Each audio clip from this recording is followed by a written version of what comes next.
বন্ধুরা, কে কে টক বড়া খাবেন আসেন আমাদের বাড়িতে। আজকে আমরা টক বড়া বানাবো।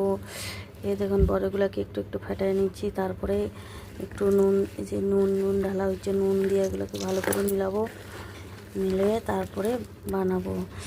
তোমরা সবাই পাশে থাকো, দেখো কেমন করে বানাচ্ছি আমরা। এগুলোকে ভালো করে নুন দিয়ে মিলাতে হয়, ভালো করে মিক্স করে তারপরে এই যে এমন করে মশলা পাকাতে হয়। গুড়ের মধ্যে হলুদ মরিচ দিয়ে গুড় জল দিয়ে এটাকে ভালো করে পাকাতে হয়। এটা যখন 10-15 মিনিট ভালো করে পাকাতে হয়। তোমরা পাশে থাকো, সাথে থাকো, দেখো আমি কেমন করে বানাচ্ছি। দেখো বন্ধুরা, পাকতে পাকতে কালারটা একটু চেঞ্জ হয়ে গেছে, একটু লাল লাল হচ্ছে কালারটা, কি সুন্দর কালার আসছে।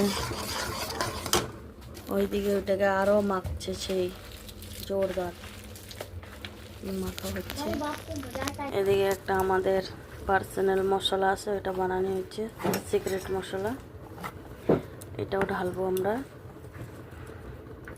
কে কে এটা রেসিপি জানতে চাও কমেন্টে বলো।